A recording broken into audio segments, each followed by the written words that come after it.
Assalamualaikum warahmatullahi wabarakatuh. Perkenalkan saya Alia Agustia dengan NIM 2503249 dari Prodi Biologi Non Kependidikan.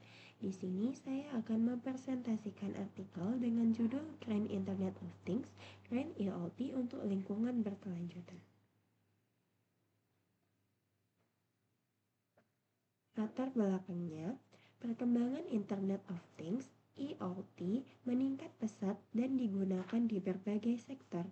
Namun, pertumbuhan perangkat IoT menyebabkan konsumsi energi tinggi, meningkatnya emisi karbon, dan bertambahnya limbah elektronik. Kondisi ini dapat memperburuk kerusakan lingkungan jika tidak dikendalikan. Karena itu, konsep Grand IoT hadir sebagai solusi untuk menciptakan teknologi yang hemat energi, ramah lingkungan, dan mendukung perkembangan berkelanjutan. Pertanyaan mendasarnya, berdasarkan dari permasalahan dalam artikel tersebut, pertanyaan mendasar yang ingin dijawab adalah yang pertama, bagaimana perkembangan IoT berdampak pada konsumsi energi dan lingkungan? Yang kedua, apa saja prinsip dasar yang membentuk konsep Grand IoT? Yang ketiga, bagaimana Grand IoT berkontribusi terhadap pencapaian SDGs? Yang keempat, bagaimana implementasi Grand IoT di Indonesia dan apa tantangan utamanya? Yang kelima, apa peluang pengembangan Grand IoT di masa depan untuk mewujudkan lingkungan berkelanjutan?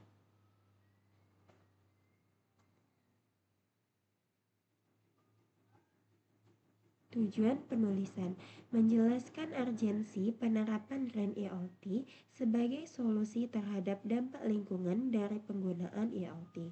Yang kedua, menguraikan prinsip-prinsip utama Grand IoT sebagai efisiensi energi, desain ramah lingkungan, dan pemanfaatan energi terbarukan.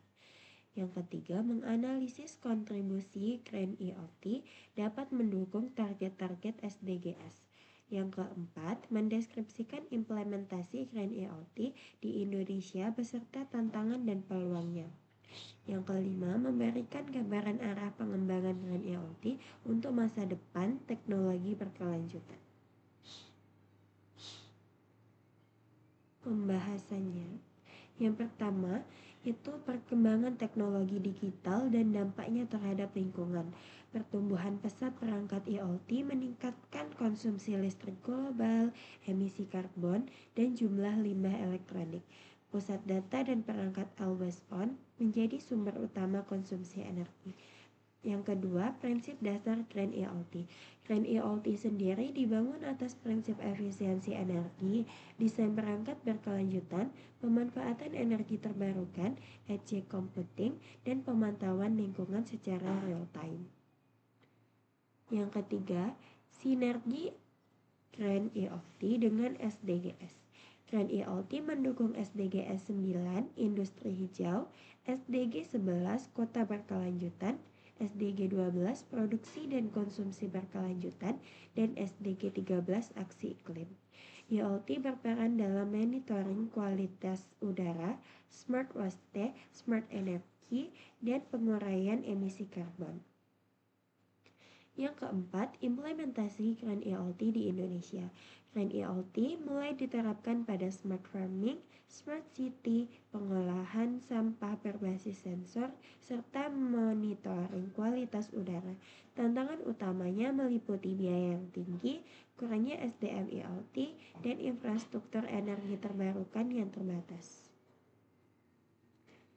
Yang kelima, tantangan dan peluang pengembangan. Tantangan global meliputi produksi perangkat yang masih berbasis energi fosil, umur perangkat pendek, dan isu keamanan data.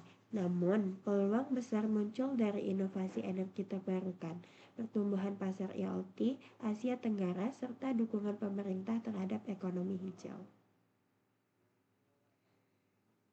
Dari presentasi artikel dengan judul Grand IoT, Itu dapat kita simpulkan bahwa Green EOLT itu merupakan pendekatan penting untuk mengurangi dampak lingkungan dan perkembangan teknologi digital dengan efisiensi energi, penggunaan energi terbarukan, dan desain perangkat ramah lingkungan. Green EOLT mampu mendukung agenda pembangunan berkelanjutan. Di Indonesia, penerapannya mulai berkembang meski masih menghadapi kendala infrastruktur, biaya, dan literasi teknologi. Jika dikembangkan secara optimal, Grand EOLT sendiri dapat memperkuat transformasi digital rendah karbon serta menjadi solusi penting dalam mitigasi perubahan iklim. Saran atau rekomendasinya berdasarkan hasil kajian artikel, rekomendasi yang dapat diajukan adalah yang pertama, itu pemerintah perlu menyusun regulasi standar nasional dan insentif untuk penggunaan perangkat IoT ramah lingkungan. Yang kedua, industri harus mengembangkan desain perangkat yang modular, hemat energi, berumur panjang, dan mudah didaur ulang. Yang ketiga, akademisi perlu meningkatkan riset mengenai energi terbarukan dan teknologi IoT hemat daya. Masyarakat harus meningkatkan kesadaran mengenai penggunaan teknologi yang efisiensi dan ramah lingkungan. Demikian presentasi yang dapat saya sampaikan. Terima kasih atas perhatian Bapak, Ibu, dan teman-teman sekalian. Wassalamualaikum warahmatullahi wabarakatuh.